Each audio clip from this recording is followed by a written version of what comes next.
하나님 말씀 보겠습니다. 마태복음 1장 1절 시작. 아브라함과 다윗의 자손 예수 그리스도의 계보라. 아멘. 오늘 계보 얘기가 17장까지 나옵니다. 예수님의 계보 얘기. 아브라함에서 다윗, 다윗에서 바벨론 포로까지, 포로에서 예수님이 태어날 때까지 14대씩 이렇게 해가지고 42대에 걸친 족보 이야기를 다루고 있습니다. 이 족보 이야기가 오늘 마태복음 첫 장에 다루고 있어요. 자, 마태복음과 말라기, 구약 성경의 맨 마지막 성경은 뭡니까? 말라기입니다. 구약의 말라기 선지자가 마지막 선지자인데 이 마태복음과 말라기 사이에는 몇 년의 차이가 있을까요? 400년. 역시 배운 분들이에요. 400년이라고 하는 시간 동안 하나님은 아무 일 안 하셨을까요?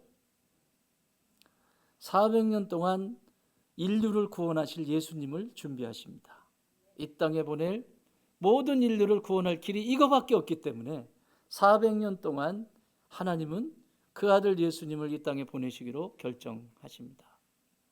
그리고 모든 것이 끝납니다.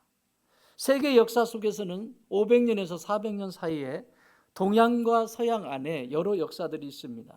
동양 쪽에는 공자가 출생을 해서 공자의 사상이 이 동양 쪽에 공자, 노자, 순자, 그죠? 이런 동양의 철학을 세워가는 아주 위대한 인물들이 동양에서 태어나고, 서양에서는 소크라테스와 같은 위대한 인물이 태어나고, 또 네팔의 루본데이에서 태어납니다. 인도와 경계선이거든요. 루본데이에서 태어났는데 출생지는 네팔 루본데이입니다. 시다르타가 성주의 아들로 이곳에서 태어나죠. 그래서 전 세계에 그의 사상과 그가 가르쳤던 모든 것들이 영향력을 주게 되죠. 이게 400년에서 500년, 예수님이 오시기 전 400년에서 500년 전에 일어났던 일입니다. 그런데 하나님은 침묵하는 것 같아요. 이스라엘 백성들에게 말씀하셨었는데 400년, 500년에도 말씀하셨는데 침묵하시고 아무 말씀도 하시지 않으시고 바로 마태복음 예수님이 태어나는 이야기를 기록하는데 족보 이야기를 다룹니다. 예수님은 이 땅에 그냥 오신 것이 아니라 이 족보를 타고 이 가문을 타고 완전한 인간으로 오셨다라고 하는 것을 보여주는 거고, 왕족이라고 하는 것을 보여주는 거예요. 다윗의 후손, 예수 그리스도의 계보라. 왕족이면 뭐합니까? 이 얘기를 하는데 여러분 집안에도 족보가 있잖아요. 집에도 족보가 있죠. 저희 집안에도 뼈대가 있는 족보예요. 뼈대가 있는 족보예요. 근데 족보 종친회를 하고 막 하잖아요. 그죠? 여러분, 그런데 오늘 기록하고 있는 이 족보 이야기는 참 시답지 않습니다. 자랑하고 싶은 내용이 없어요. 족보라고 하는 것, 그리고 시다르타가 가르쳐줬던 것, 소크라테스가 가르쳐줬던 것, 그리고 공자, 맹자, 순자, 노자, 수없이 선인들이라고 현인들이라고 하는 이들이 가르쳤던 것은 이루와 같지 않았습니다. 수치스러운 것을 말하지 않았습니다. 성경은 모든 수치스러운 것들을 다 기록하고 있습니다. 왜?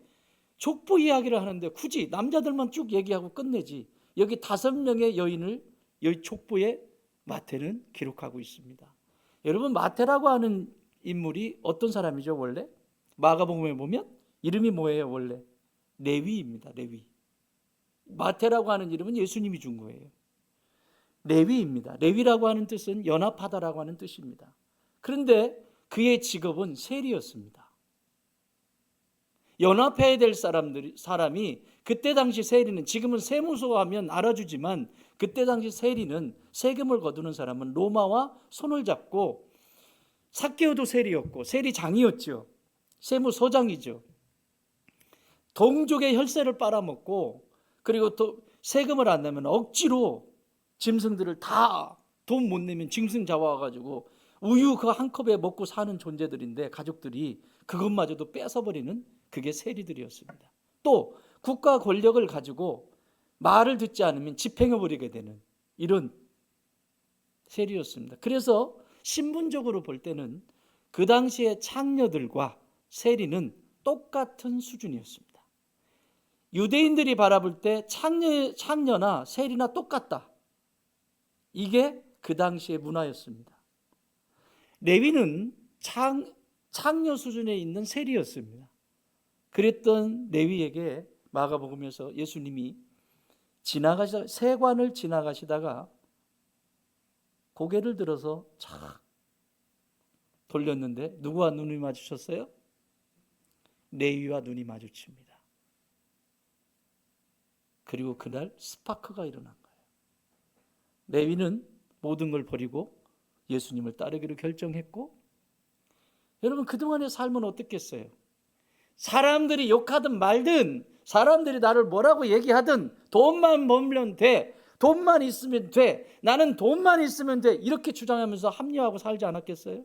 그런데 뭔가가 뻥 뚫린, 인생에 뻥 뚫린 삶을 살았던 사람이 레위였습니다. 그날 예수님을 만나고 그의 이름은 마태로 바뀝니다.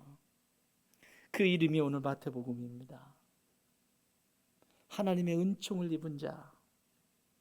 사랑하는 여러분, 이 마태가 오늘 성경을 기록하는데 굳이 이 여인들 5명의 여인들을 여기에 기록한 이유는 뭘까요? 자기와 똑같은 상처를 가진 존재들인데, 자기도 여전히 상처 속에 있었던 존재인데 예수님의 눈과 내 눈이 마주치면서 내 안에 예수님이 들어오셨고 그 예수님과 함께 살아가면서 새로운 삶, 정말 행복한 삶을 나는 지금 살고 있다. 정말 복된 삶을 살고 있다.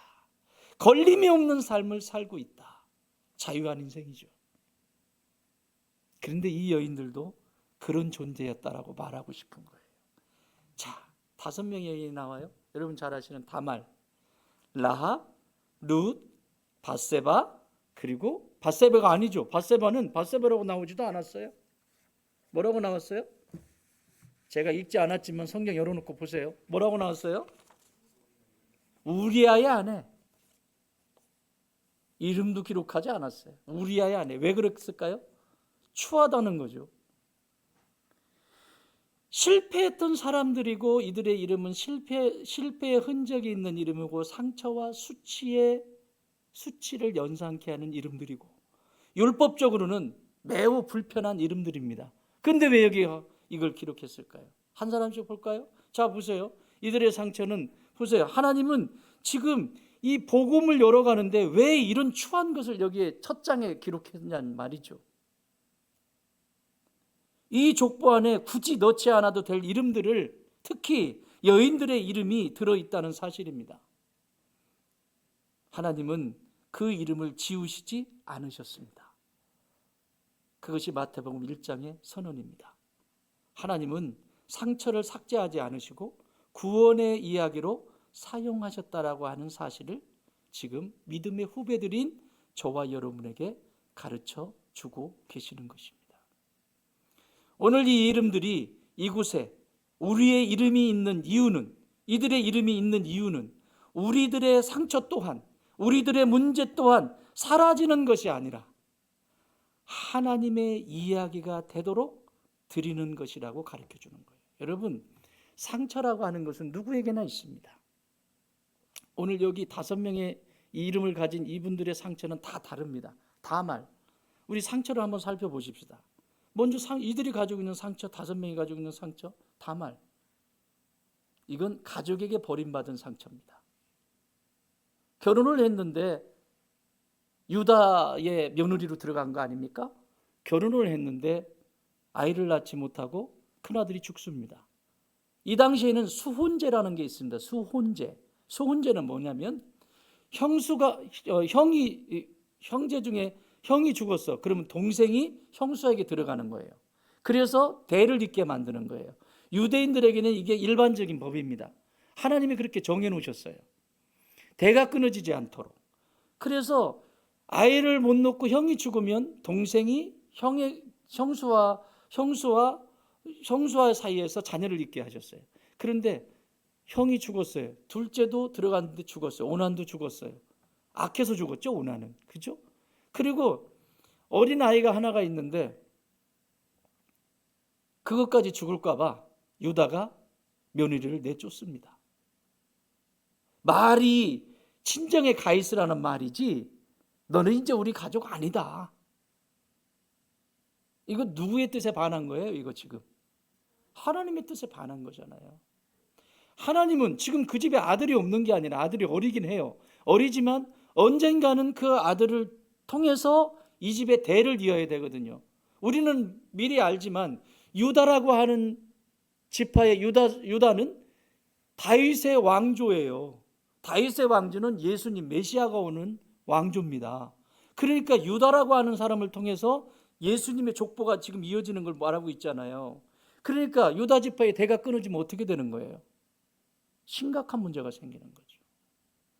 다말이라고 하는 이 여인은 침묵 속에 암암리에 가족이라고 하는 존재들로부터 버림받았습니다.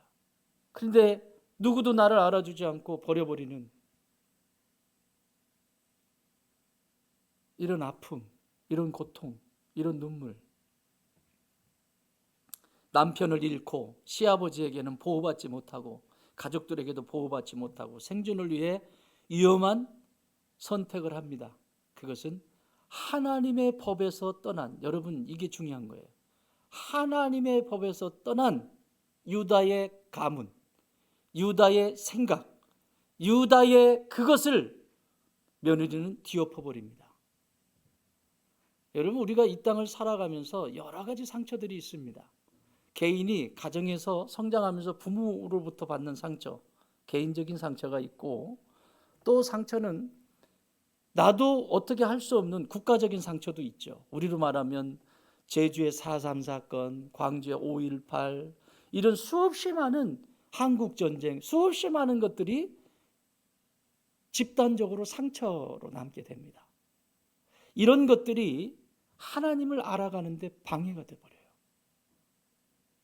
오늘 이 다말은 뭘 선택하냐면 시아버지가 버렸어요. 하나님의 뜻을 위해서 시아버지가 판단을 하지 못하고 그렇게 살아갈 때 다말이 선택한 것은 내가 창녀가 되기로 선택합니다. 시아버지가 자기 아내, 시아버지 아내 그러니까 시어머니죠. 시어머니가 죽어요. 죽으니까 외롭잖아요. 그러니까 아둘람에 있는 자기 친구에게 찾아가요. 찾아가면서 야, 나 외롭다. 어쩌고저쩌고 얘기했겠죠. 그랬더니 그래 그럼 어떡한다니? 그러고 있었는데 길에 창녀가 있었습니다. 창녀의 옷은 다릅니다. 의상을 보면 저 사람이 창녀인지 아닌지를 바로 알 수 있어요. 유다의 눈에는 창녀에게 꽂힙니다. 그 창녀에게 꽂혀서 그 창녀에게 자기의 도장을 주고 지팡이를 주고 증표를 주고 가져간 돈이 없었기 때문에 내가 다시 올 때에 이것과 돈하고 바꿀 테니까 잘 보관해 둬라 라고 말했죠. 그리고 그 여인과 관계를 합니다. 자, 그 다음 내 도장이잖아요. 도장. 집을 살래도 도장이 있어야 되고 도장과 자신의 지팡이 모든 걸 찾아오기 위해서 돈을 가지고 친구한테 가서 이거 주고 찾아다 줘라 라고 했는데 친구가 뭐라고 하냐면 그 동네에는 가봤더니 이 동네는 역사상 창녀가 있었던 도시가 아니다. 창녀가 있었던 곳이 아니다 이곳은. 그래서 도장도 못 찾고 지팡이도 못 찾고 아무것도 못 찾고 그냥 돌아왔어요. 근데 얼마 지나지 않아서 소문이 들리는데 며느리가 간음했다는 얘기예요. 그래서 유다는 그를 잡아서 돌로 쳐 죽이려고 작정을 합니다. 잘됐지 아주 그냥. 안 그래도 눈에 가신데 안 그래도 죄책감이 있는데 내 쫓았잖아요. 안 그래도 자기는 그런데 잘 된 거예요. 그래서 불렀습니다. 이런 일이 있고 이런 일이 있고 이렇다는데 너 사실이냐? 예, 사실입니다. 돌로 쳐 죽이려고 하는데 다말이 내가 이렇게 된 것은 이것을 나에게 주고 간 그 사람이 이와 같이 행했다고 내놓습니다. 유다는 혼비백산합니다. 그리고 유다가 참 이게요, 성경의 사람들은 이게 참 멋있어요. 실수 안 하느냐가 문제가 아니라 이런 것이 하나님이 쓰시는 사람들이에요. 이걸 딱 내밀자마자요, 뭐라고 하냐면, 이건 자기가 없애버릴 수도 있잖아요. 자기가 모른다고 할 수도 있잖아요. 요즘 계속 모른다고 하는데, 모른다고 할 수 있잖아요. 나 모른다. 나 이거 누구 건지 모르는데 누가 알아요 그거. 모른다고 해도. 돌로 쳐 죽이려고 준비가 돼 있다고요. 그런데요, 그걸 딱 보는 순간 하나님의 천루 같은 음성을 듣게 되죠. 자기 양심이. 그러면서 말합니다. 다말아, 네가 나보다 옳도다. 네가 나보다 옳은 자다. 인정해요. 여러분, 건강한 그리스도인들은 자신이 가지고 있는 사상과 생각과 신념을 고집하는 것이 아니라 하나님의 말씀이 임하면 포기할 줄 아는 사람이에요. 이게 성경의 인물들이에요. 실수 안 한다고요? 웃기지 마세요. 그런데 하나님의 뜻에서 자기가 벗어났다는 것을 바로 인정하잖아요. 그리고 그 뒤에 며느리를 보호하죠. 여러분, 다말이라고 하는 이 여인은 상처투성이죠. 가족으로부터 버림받고 세상에 이게 뭡니까? 라합, 그 다음에 라합입니다. 이 라합이라고 하는 여인은 여리고성의 가나안 땅의 여인입니다. 이스라엘 사람이 아닙니다. 다말은 이스라엘 사람이지만 라합은, 여기 나오는 라합은 이스라엘 사람이 아닙니다. 이스라엘이 가나안 땅을 공격해서 점령할 때 정탐꾼 둘을 보내죠. 누구 보내요? 네? 누구 보내는지는 안 나왔지? 그냥 두 사람 보냈다고 그랬지. 그죠? 자, 보냈어요. 보냈는데 들키고 말입니다.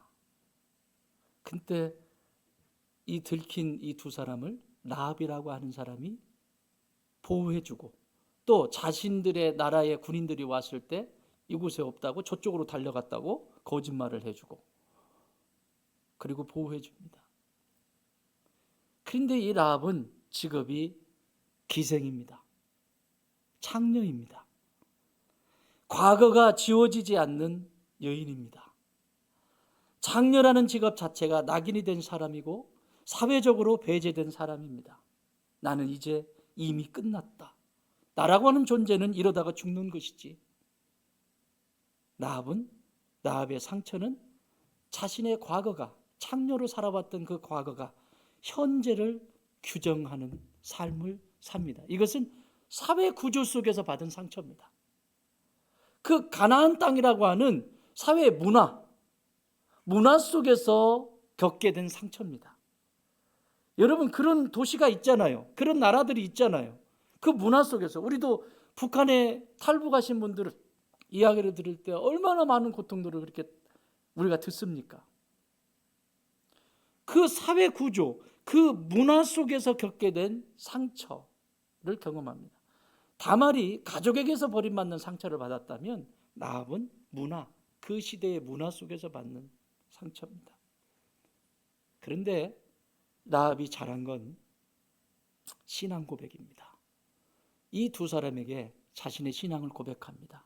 나는 비록 기생으로 살았지만, 창녀로 살았지만 당신들의 하나님을 나는 믿고 있다. 당신들이 믿는 하나님이야말로 상천하지의 하나님, 온 만물을 다스리시고 왕왕의 왕이시고 왕 중의 왕이신 진정한 하나님이시다. 우리 가나안 땅에 믿는 이런 신들이 아니다. 진짜 신인 것을 내가 믿는다. 당신들이 이 도시를 공격할 때 우리 집을 보호해 줘라. 표시는 어떻게 할래? 그래서 붉은 줄을 내리죠. 물론 이게 예수님이 십자가를 상징하는 거예요. 붉은 줄을 붉은 줄을 내려놓으면 그 집이 우리 집인 것을 알고, 두 사람은 알겠지만, 어느 집인지 알겠지만 공격할 때, 여호수아와 다른 군인들이 공격할 때 어느 집인 줄 압니까?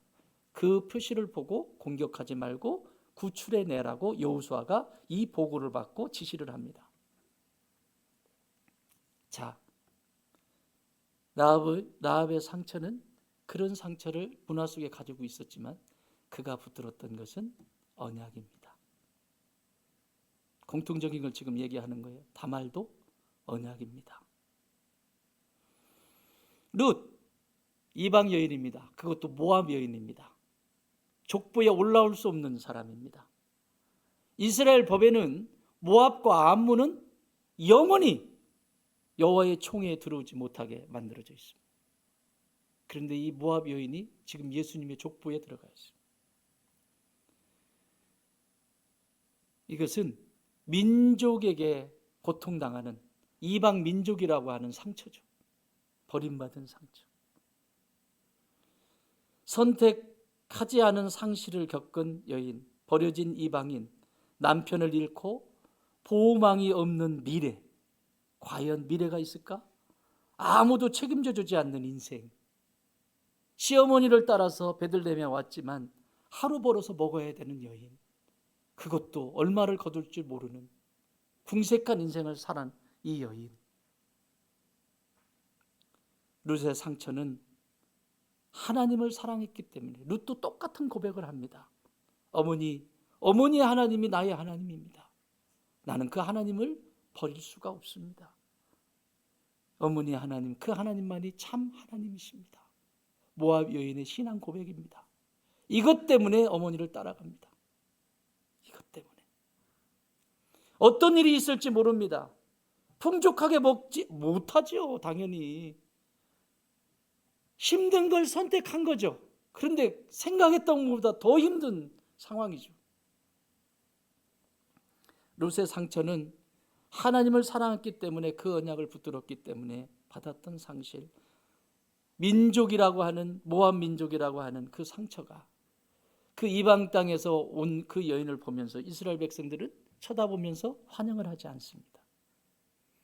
거지가 되더니 이제는 며느리까지 이방 여인을 데리고 왔다. 근데 룻이 누구를 만나요? 보아스를 만나죠. 여러분 그런 보아스를 보았어요? 네? 그래서 믿음의 계대를 이루는 것이 룻기에 기록되어 있습니다. 우리의 아내, 이름도 없습니다. 이 사람의 상처는 이름조차 불려지지 않은, 다시 말하면 권력에 의해 상처받은 사람입니다.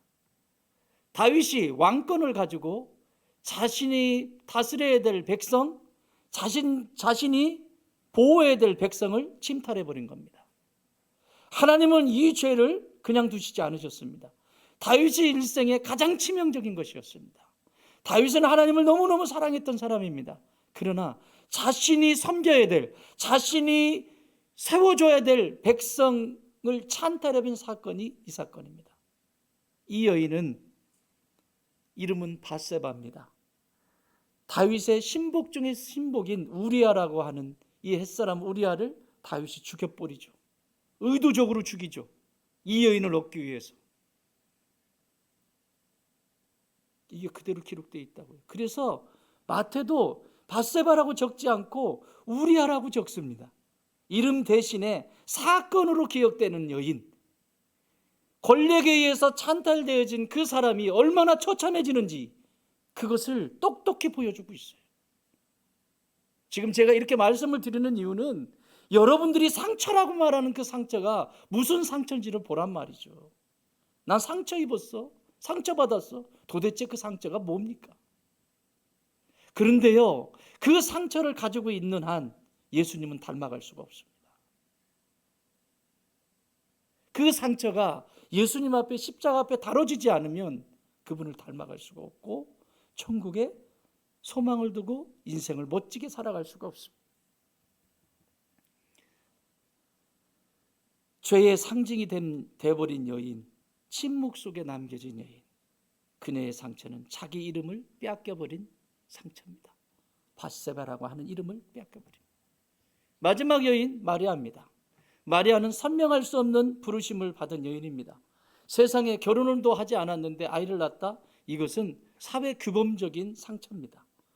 이스라엘에서 만약에 결혼하기 전에 아이를 가졌다, 이건 돌로 맞아 죽는 겁니다. 성령으로 잉태했잖아요, 예수님이. 결혼도 안 했는데 아이를 가졌어요. 그러니 여러분, 마리아가 평생 동안 인생을 살면서, 그때 당시도 어려움이었지만 인생을 살면서 얼마나 사람들이 수군거렸을까요? 우리야 예수님을 낳으셨으니까 와 위대하다 이렇게 얘기할 수 있겠지만 그 사회 문화 구조 속에서는 상처입니다.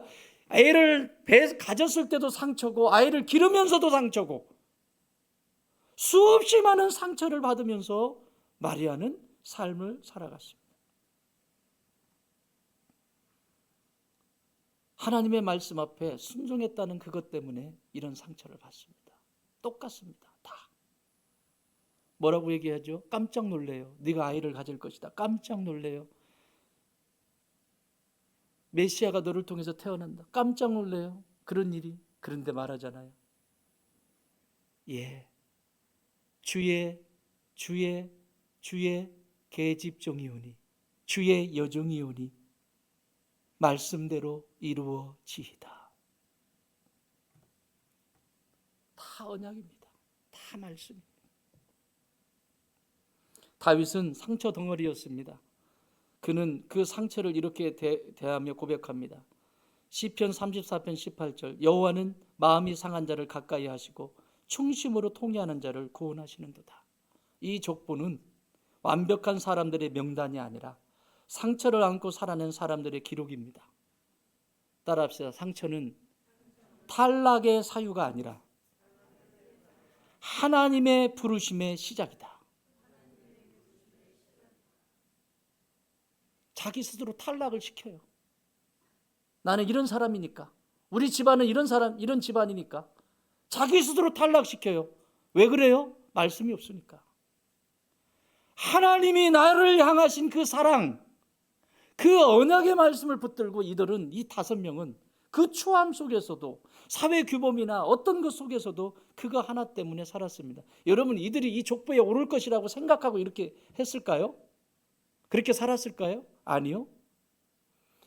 언약을 붙들고 현실을, 지금 내 삶의 현실을 충실히 살았을 뿐이에요.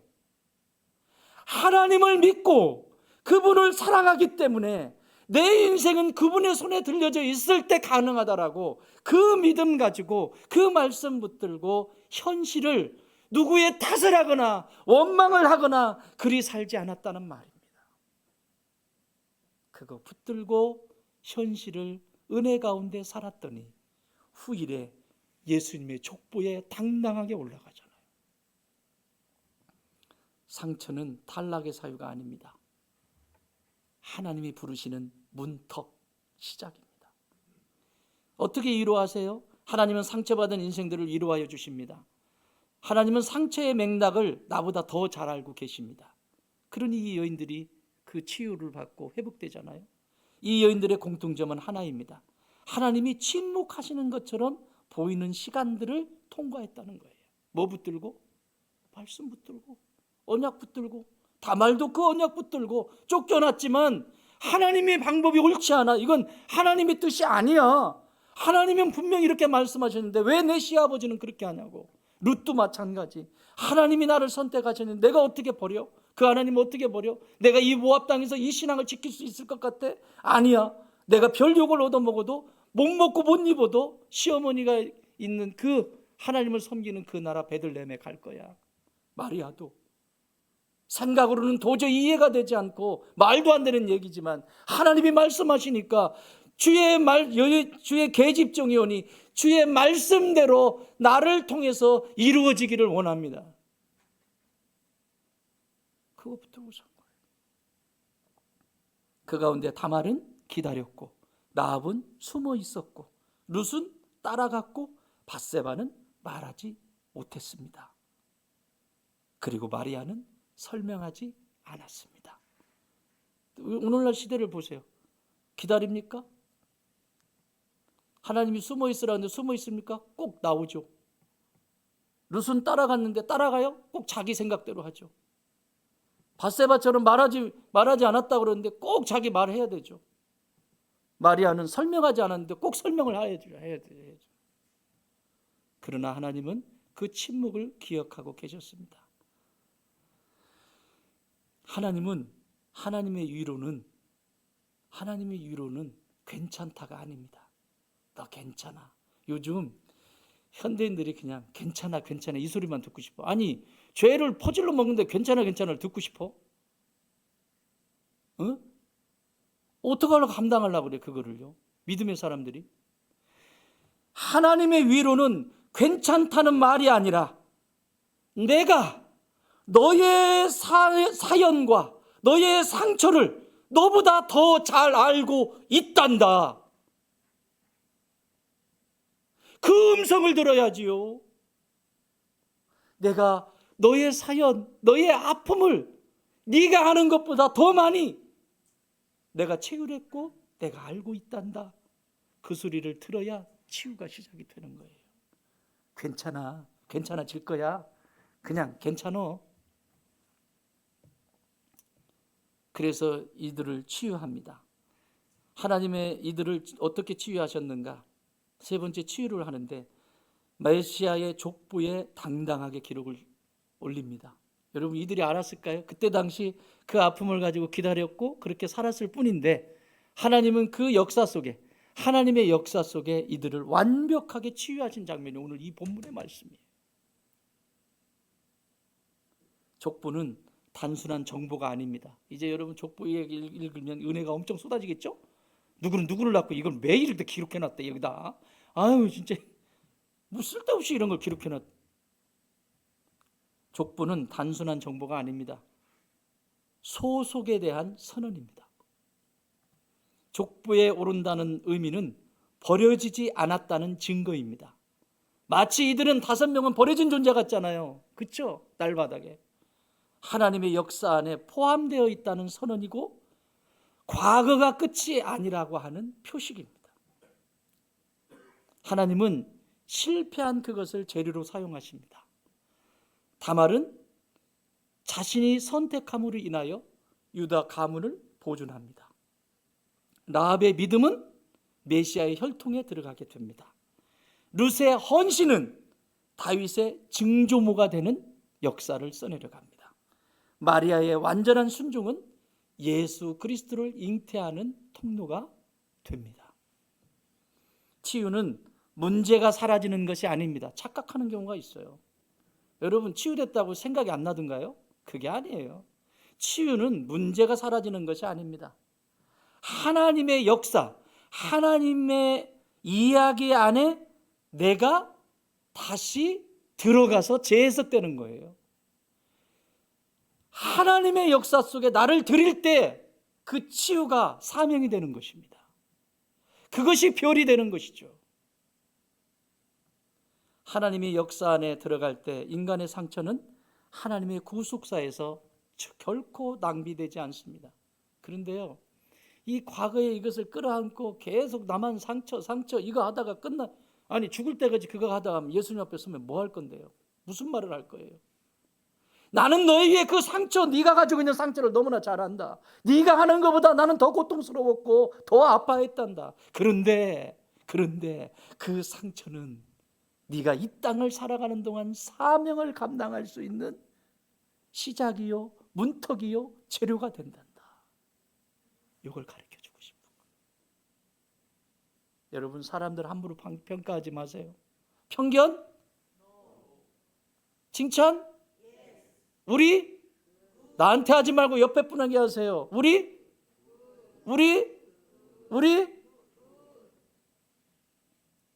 상처를 뚫뚫 말고 앉아가지고 인상 무슨 제가요 동물들을 보니까요 사자가 참 사람들에게 주신 하나님의 이 놀라운 진짜 몸을 생각하면요 몸만 생각해도요 진짜 할 말이 없어요 하나님 앞에. 자요 사자가요 하마를 이렇게 건드렸어요. 이렇게 새끼를 딱 물고 잡아먹으려고 건드렸는데 어미 코뿔소가 어미 하마가 저기서 달려와가지고 뻥 치더라고. 사자를 어미 이러잖아 하마. 응? 뻥 치니까 사자가 뻥 떨어가지고 땅에 뚝 떨어졌는데 우리 같으면 어떻게 해야죠? 죽겠네 막 인상 쓰고 막 이래야 되잖아요. 눈만 껌뻑껌뻑 있어. 떨어졌는데 근데 그걸 보면서 야 사자의 얼굴에는 근육이 없구나. 슬플 때 슬퍼할 수 있는 근육도 없고 기쁠 때 웃을 수 있는 근육도 없구나. 그래서 찾아봤어. 근육이 없어. 사람은요, 기쁘면 기쁘다고 하고 은혜 받았으면 하고 이런 놀라운 선물들을 줬는데, 은혜 받아도 뭘 줘도 왜 인생을 그렇게 살아요? 왜? 자기 상처받았다는 거거든. 슬픔은 슬프다고 이 근육으로 이렇게 표시를 할 수 있고, 행복하면 행복하다고 이렇게 지을 수 있는 이 선물을 받았다고. 옆에 분에게 이렇게 인사해서, 당신은 참 놀라운 신비를 가지고 있는 분이에요. 시작. 아멘. 맨날 입 이만큼 내밀고 맨날 보세요. 이분들을 보세요. 이걸 지금 감당해 나가잖아요. 이것으로 끝나지 않잖아요. 과거의 치유는 과거를 지우는 것이 목적이 아니에요. 과거를 구원의 통로로 하나님은 바꾸어 주신다는 사실입니다. 그래서 사명을 맡겨주세요. 사명을. 사랑하는 삶의 의미를 갖게 되고 행복한 인생을 살아가게 만들어 주시는 거예요. 근데 그 시작이 뭐다? 내가 지금 상처를 받았는데 나는 지금 뭘 붙들고 있는가? 세상을 붙들고 있는가? 세상의 신념이나 가치관이나 세상의 사상을 붙들고 있는가? 어떤 책을 붙들고 있는가? 어떤 사람을 붙들고 있는가? 해결 안 됩니다. 또 어딘가에서 부딪힐 겁니다. 그러나 하나님의 언약, 하나님이 가지고 계신 생각, 하나님이 마음에 두고 계신 그것 때문에 그것을 드릴 수 있다면, 자신을 드릴 수 있다면 그 상처는 별이 됩니다. 마태복음은 이 족보 끝에 이렇게 말합니다. 마리아에게서 그리스도라 칭하는 예수가 나시니라. 할렐루야. 이걸 소개하려고 지금 이 앞에까지 다 마태가 기록하고 있는 거예요. 메시아는 깨끗한 계보에서 오시지 않았습니다. 하나님이 찾으시는 사람은 깨끗한 사람. 나는 의인이야. 나는 깨끗해. 나는 아무것도 남에게 피해를 끼친 적이 없어. 나는 남에게 해를 끼친 적이 없어. 그런 사람을 찾는 것이 아니라, 비록 그렇게 했다 할지라도 하나님 죄가 죄인입니다. 하나님 죄가, 하나님의 은혜가 필요한 죄인입니다 라고 하는 사람에게 임하신다는 사실입니다. 그걸 메시지로 주시는 거예요. 상체의 역사 한가운데 예수님은 오셨습니다. 족보의 목적은 자랑이 아니라 증언이며, 혈통의 순수성이 아니라, 우리 집은 몇 대째 예수 믿는다고 그런 거 자랑하지 마세요. 혈통의 순수성이 아니라 은혜의 깊이를 말해주는 것입니다. 오늘 나에게 주시는 은혜 믿으십니까? 하나님은 상처 입은 사람을 통해 상처 입은 세상을 구원하시는 사명을 우리에게 맡겨주셨습니다. 그리고 이 사명을 담대히 감당할 수 있도록 약속해 주십니다. 치유된 상처는 그리스도의 향기가 됩니다. 그리고 이런 약속을 하십니다. 마가복음 16장은 마지막 장입니다. 마지막 예수님이 승천하시면서 제자들에게, 상처받은 제자들에게 주시는 메시지입니다. 믿는 자들에게는 이런 표적이 따르리니 곧 그들이 내 이름으로 귀신을 쫓아내며 새 방언을 말하며 뱀을 집어올리며 무슨 독을 마실지라도 해를 받지 아니하며 병든 사람에게 손을 얹은즉 나으리라 하시더라. 할렐루야. 하나님이 사명 감당하는, 사명은 고난이 없는 길이 아니라, 고통이 없는 길이 아니라, 상처가 없는 길이 아니라, 예수님이 그러셨던 것처럼 부활하신 예수님이 동행이 보장되어진 길을 걸어가는 것이 사명의 길입니다. 누가 동행하신다? 예수님이 나와 함께 하신다. 믿으십니까? 오늘 우리는 완전히 치유받은 존재가 아닙니다. 날마다 치유받아 가는 사명자임을 기억하시기 바랍니다. 겸손의 무릎으로 십자가 앞에 꿇으시기 바랍니다. 아브라함과 다윗의 자손 예수 그리스도의 세계라 말씀 정리합니다. 그러나 그 계보를 따라가 보면 상처 없는 인생은 하나도 없습니다. 복음은 완벽한 사람들의 이야기로 시작되지 않았습니다. 시작부터가 이렇습니다. 상처 입은 이름들이 기록된 족보로 시작됩니다. 그럼에도 하나님은 그 이름을 하나도 빼지 않으시고 구원의 시작으로, 구원의 재료로 사용하고 계십니다. 이들의 상처를 숨기지 않고 실패한 사람이라고 배제하지도 않으셨습니다. 이런 사람들도 족보에 있다. 이런 사람들도 족보에 있다 라고 가르쳐주는 메시지입니다. 사랑하는 여러분, 지금까지 여러분의 삶의 족보의 이야기는 어떻게 쓰셨나요? 자랑하고 싶습니까? 아니면 자랑할 것이 없는 족보입니까? 내 인생의 족보 말입니다. 걱정하지 마십시오. 이보다 더 추하거나 이보다 더 상처를 입지는 않으셨을 거예요. 오늘 주님이 여러분을 초청합니다. 여러분들도 예수님은 이러한 위대한 족보에 기록될 수 있도록 초대하는 메시지입니다. 이것이 여러분의 메시지가 되시기를 주님의 이름으로 축원합니다. 이제는 우리 주님 예수 그리스도의 은혜와 우리 하나님 아버지의 그 크신 사랑하심과 성령님의 역사하시고 교통하시고 함께하심이 상처가 상처로 남지 않고 하나님의 위로로 그것이 치유되고 사명 감당하는 하나님의 백성이 되기를 원합니다. 기도하는 주의 자녀들 머리 위에, 저들의 가정과 일터 위에 이제로부터 영원토록 함께 계실지어다. 아멘.